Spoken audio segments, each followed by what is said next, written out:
마태복음 6장 1절 오늘 말씀 윤성원 집사님 봉독해 주시겠습니다. 사람에게 보이려고 그들 앞에서 너희 의를 행하지 않도록 주의하라. 그리하지 아니하면 하늘에 계신 너희 아버지께 상을 받지 못하느니라. 아멘. 예, 고맙습니다. 새해를 시작하면서 많은 사람들이 새로운 다짐이나 결심을 합니다. 하지만 얼마 지나지 않아 대부분의 사람들이 그 다짐과 결심을 포기하고 이전의 상태로, 처음의 상태로 돌아갑니다. 이것을 바로 우리는 작심삼일이라고 하죠. 이로 인하여 스스로 의지력이 부족하다고 여겨서 자책하고 괴로워합니다. 하지만 이 작심삼일은 오랜 역사적 배경을 가지고 있을 뿐 아니라 과학적으로도 그 원인을 찾을 수가 있습니다. 화면 다음 보여주시고요. 새해를 축하하고 기념하는 일은 고대 주전 2000년 전에 바벨론으로까지 거슬러 올라갑니다. 그들의 신년 축제 아키투는 수확된 보리라는 뜻에서 나온 단어로 1월이 아니라 춘분 3월 22일 이후, 그러니까 태양력으로 하면 3월 말부터 4월 초 정도에 첫 번째 초승달이 떠오르는 날에 행해진 새해 축제였습니다. 이날에 그들은 새해를 시작하면서 새해 결심, 약속, 다짐을 하게 되었습니다. 새해는 새로운 시작이라고 하는 효과가 있습니다. 이 시기에는 무언가 다른 날들과는 다른 심리적으로 특별함의 의미를 부여하게 됩니다. 하지만 며칠이 지나지 않아서 처음의 상태로 돌아가는데 이러한 작심삼일은요, 호르몬 때문에 일어난 현상입니다. 이 아드레날린이라는 호르몬이 생성이 되는 것인데 그 기간이 그렇게 길지가 않더라는 거예요. 72시간 정도까지만 발생을 한다고 합니다. 따라서 새해가 되면 심리적으로 새로운 일을 시작하려고 하지만 이전에 하지 않았던 일을 이제 몸이 낯선 일을 이렇게 하려고 하면서 이 뇌에서 강한 거부 반응이 일어난다는 거예요. 그러면서 몸에는 스트레스가 발생하게 되면서 결국에 새로운 시작에 대한 강한 동기부여는 약 72시간 만에 중단이 되고 말더라는 것입니다. 또 이 작심삼일은요, 한자어입니다.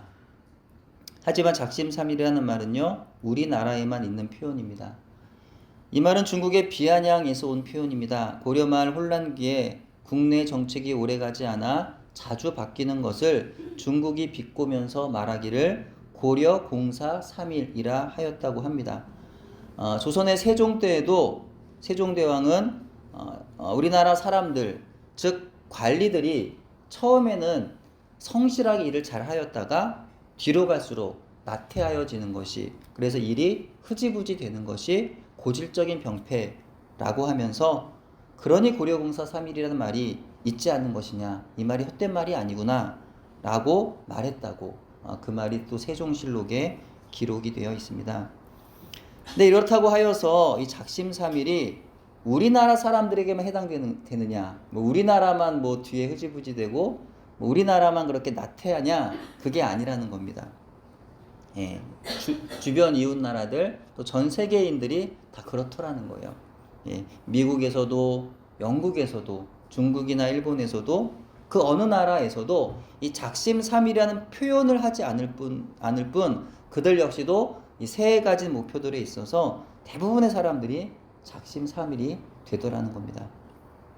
예, 다음에 보시면은 이 표가 있는데요. 미국과 영국을 예로 들었는데 간단히 한 2개 정도만 살펴보면은 이 미국에서 새해 목표에 대한 설문조사를 했다고 합니다. 그랬더니 약 59%의 사람들이 내가 올해는 저축을 꼭 할 것이다 라고 결심을 했는데 3일 만에 포기했다는 거예요. 또 내가 이 올해는 운동을 해봐야지 결심했는데 그 50% 반이나 되는 사람들이 3일 만에 포기를 했다고 합니다. 영국의 경우는 운동 및 체력 향상을 56%의 사람들이 3일 만에 포기하였고, 체중을 감량하겠다는 결심을 45%의 사람들이 포기했다고 합니다. 그러니까 이 작심삼일을 했다고 해서 나만 이상한 게 아니라는 거예요. 전 세계인의 역사적으로 과학적으로 이상한 게 아니라는 겁니다. 그래서 자책할 일이 아니라는 거죠. 따라서 우리는 새해를 시작하면서 결심한 것들을 다시 중단하거나 실패할 수도 있지만 그것으로 우울해할 필요는 없다는 것입니다. 우울해하지 말고 다시 또 하면 된다는 거죠. 자책하지 말고 괴로워하지 말고 무엇보다 우리는 신앙으로 하나님 말씀을 붙들고 날마다 다시 일어서 또 하루를 시작하면 되는 줄로 믿습니다. 유튜브에 그 유명한 유튜브 그런 가 있죠. 잘잘법. 그래서 잘 믿고 잘 사는 법. 예, 잘 믿고 잘 사는 법에 보시면은 이 조정미 목사님이 이 또 작심삼일에 대한 얘기를 하셨더라고요. 작심삼일은 우리 안에 그 일에 대한 자신의 우선순위나 중요도에 대한 자각이라고 나는 생각합니다라고 이 목사님 얘기를 하셨습니다. 그래서 그 일이 얼마나 중요한지를 본인이 스스로 완벽하게 자각을 하면 작심삼일은 없어지게 되어 있다는 거예요.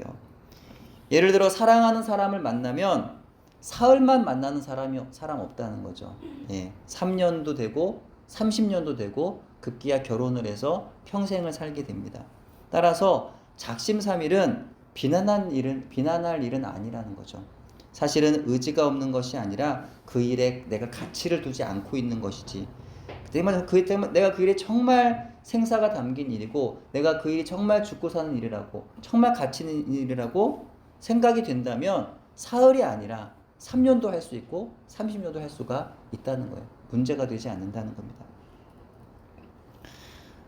해마다 작심삼일로 인해서 어제와 같은 오늘을 살면서 새로울 것도 특별할 것도 없다는 생각으로 변화의 소망도 의지도 포기한 채로 하루의 시간을 그럭저럭 때우며 사는 사람은 그야말로 웃을 일이 없는 일상을 살아갈 수밖에 없을 것입니다. 하지만 오늘 하루 주어진 시간들을 소중히 여기면서 오늘의 모든 일에 대해서 스스로 의미와 가치를 부여하는 거예요.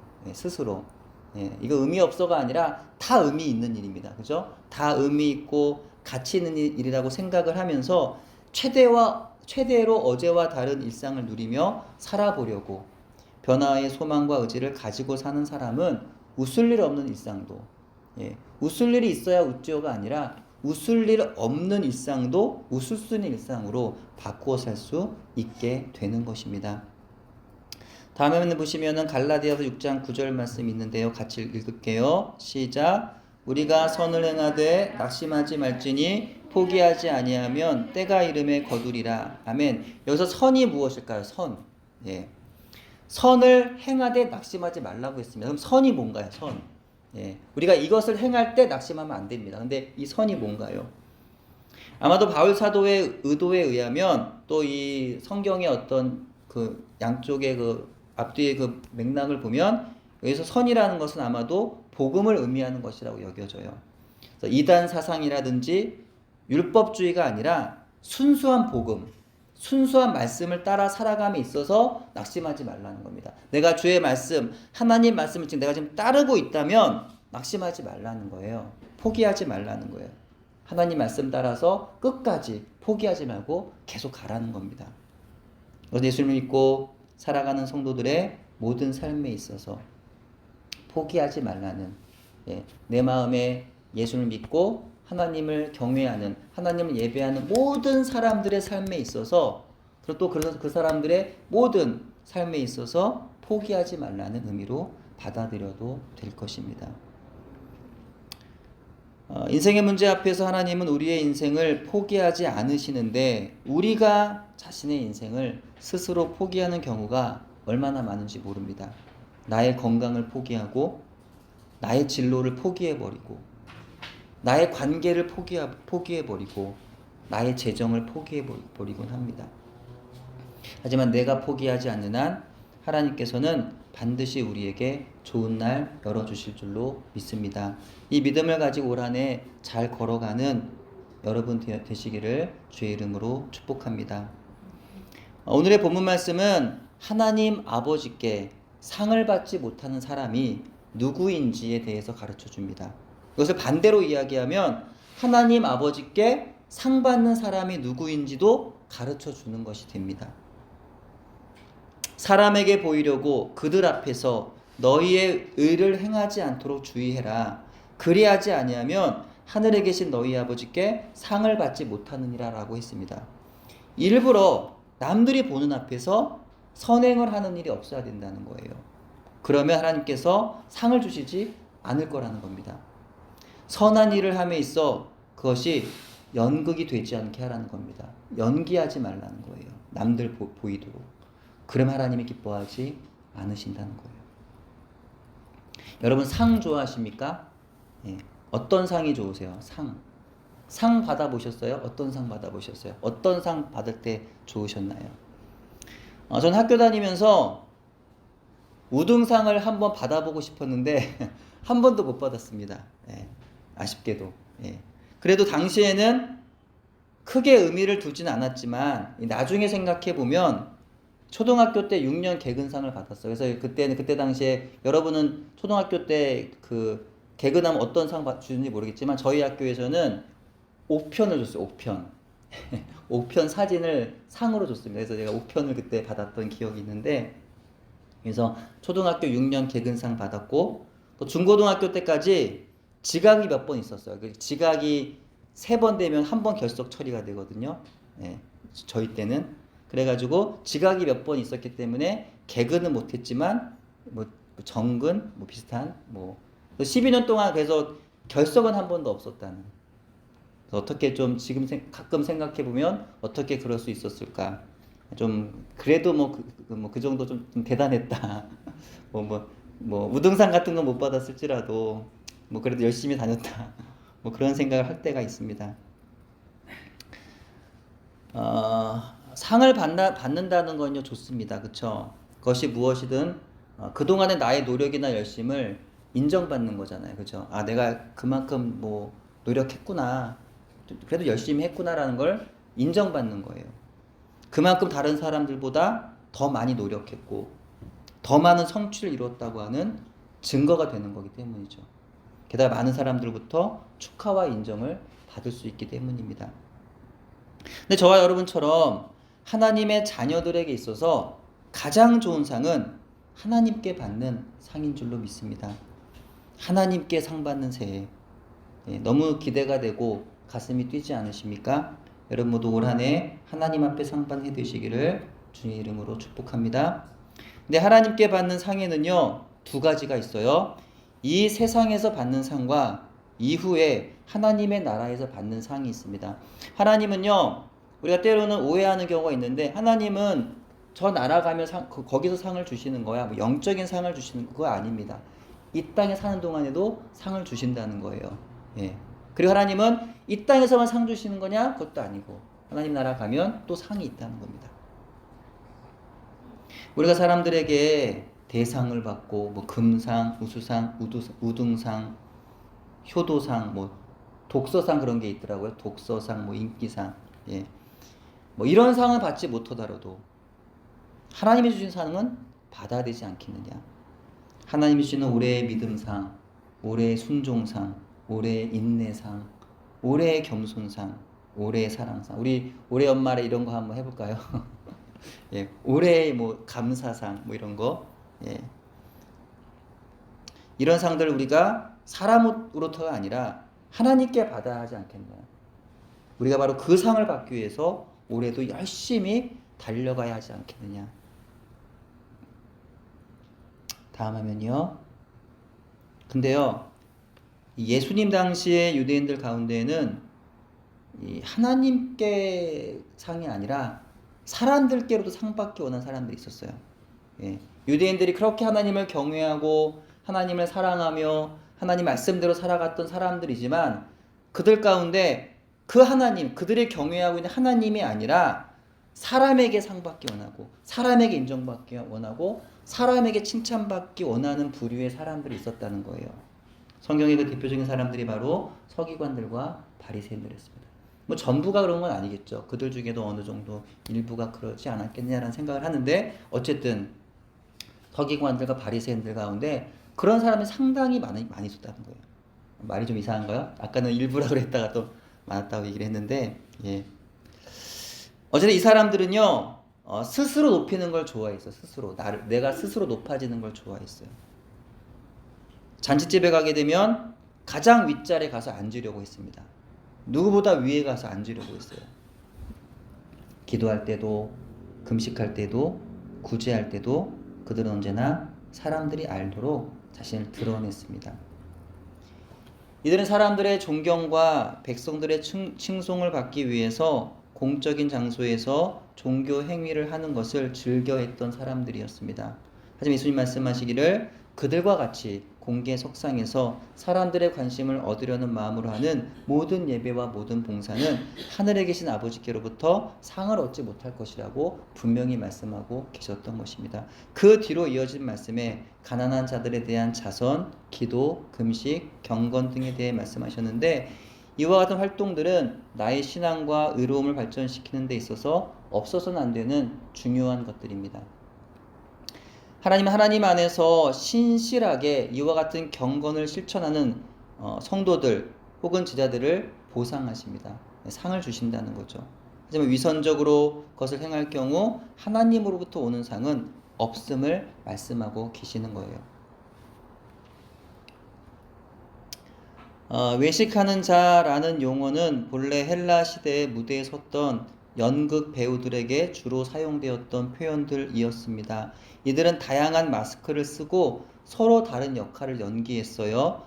예수님은 여기서 위선적인 특별한 행동을 취하고 있는 종교 지도자들, 특히 바리새인들을 마치 탈을 쓰고 연기하는 사람과 같은 거짓된 혹은 위선적인 모습이라면서 비난하고 계셨던 것입니다. 그렇다면 우리는 어떠한가요? 우리 안에 서기관과 바리새인들과 같은 외식이 없을까? 겉으로는 선을 행하는 듯 하지만 결국에 자기를 높이기 위한 욕심을 채우려는 마음이 우리 안에 없느냐라는 거죠. 사실 이런 마음은요, 인간이라면 누구에게나 있다고 여겨집니다. 그렇죠. 우리 모두가 이 부분에 있어서는 항상 조심하고 경계하며 어쩌면 가장 자주 회개하는 우리의 죄의 항목이라고 여겨집니다. 인간이 가장 넘어지기 쉬운 유혹이 바로 자신을 높이고 싶은 그 유혹이 아니겠습니까? 내가 더 높아져서 그것이 무엇이든지 간에 내가 원하는 걸 더 많이 얻으려 하는 것이 인간의 마음이죠.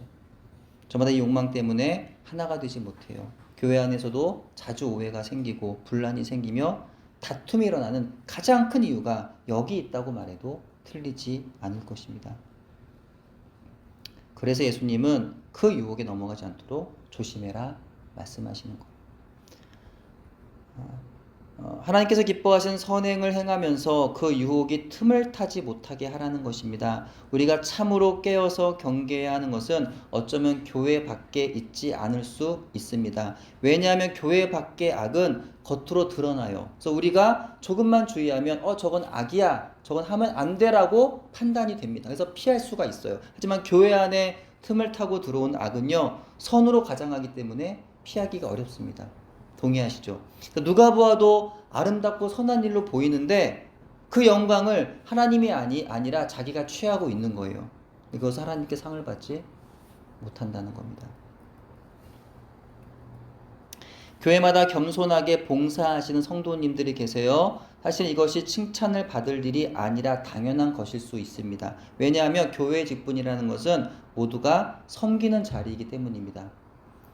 하지만 가장 낮아져 섬긴 이들이 많아야 하는 교회에서 높아지려는 사람들이 많기 때문에 섬기는 분들이 더욱 귀한 것이 아닐까라고 여겨집니다. 한두해 반짝 교사로 섬기는 것이 아니라 10년, 20년, 30년. 지난번에 그 단일 기도회도 보니까 그 기도회 자리에 30년이었나요? 아니었던 것, 50년이었던 것 같은데 제 기억으로는. 그 오랜 시간 동안 해마다 단일 기도에 개근하셨던 분이 있어요. 상 받는 장면이 나왔는데 이번 그 단일 기도에 엄청나지 않습니까? 그게 어떻게 보면 별것 아닌 것 같기도 한데 그 기도의 시간에 항상 그 자리에 꿋꿋하게 나오셔서 그 기도의 자리에서 그 기도의 삶을 감당하셨다는 그런 분들이 계세요. 교회 안에서.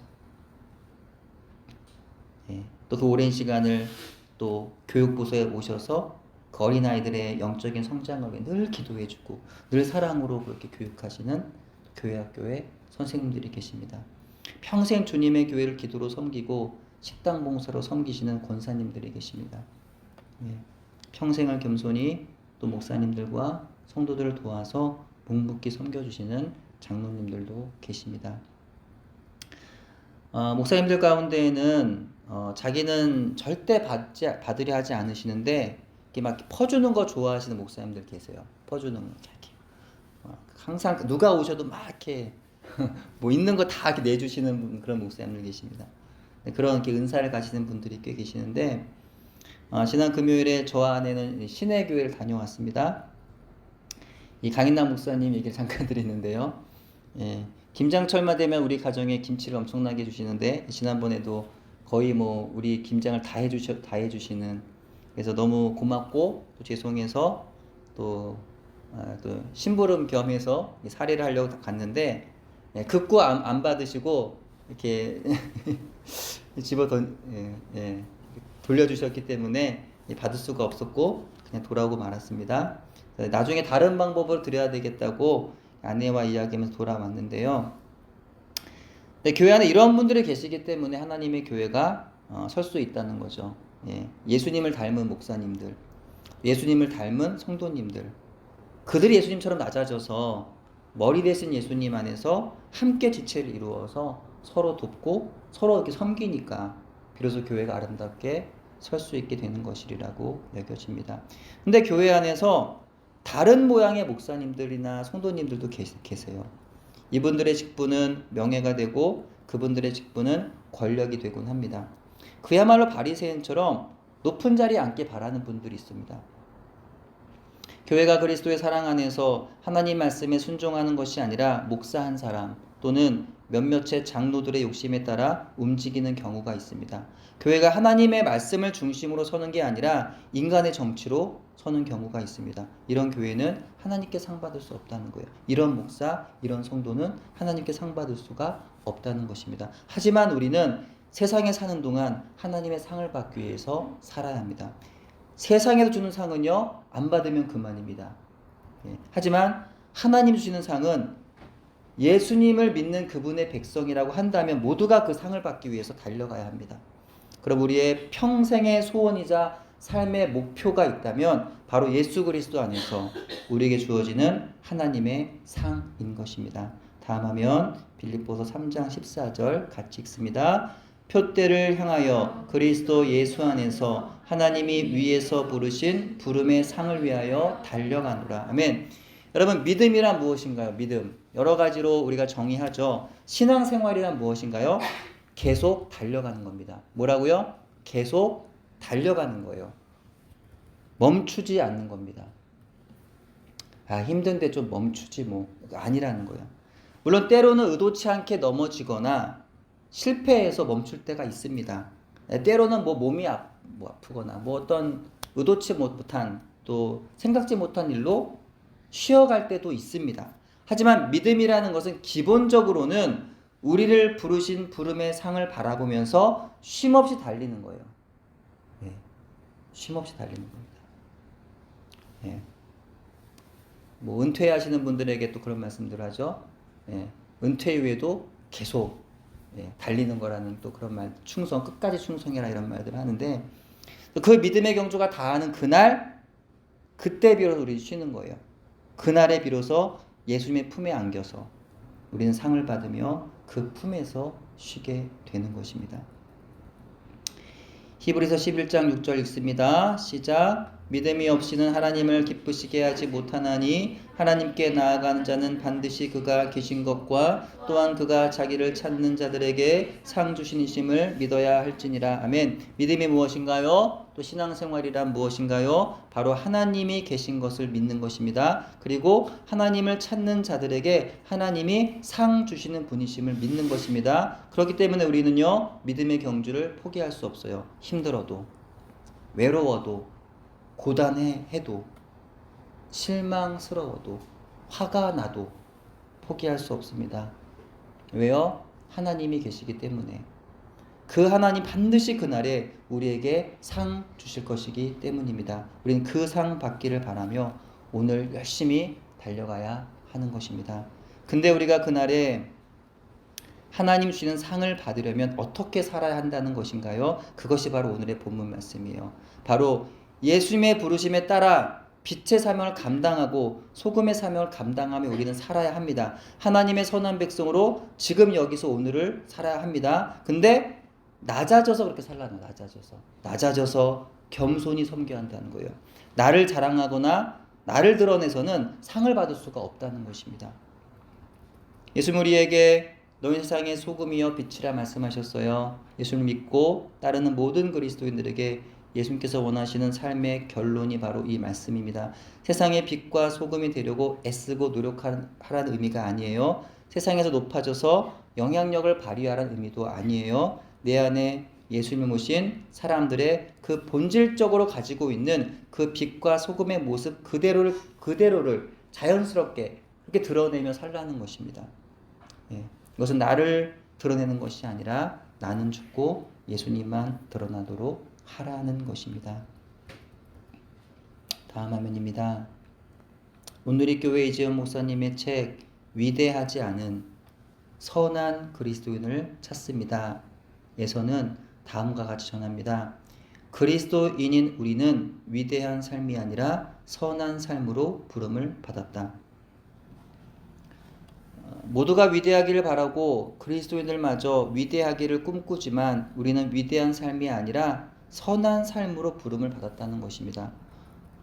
어느 한 사람이 초대 교부인 터툴리안을 찾아와서 이렇게 말했습니다.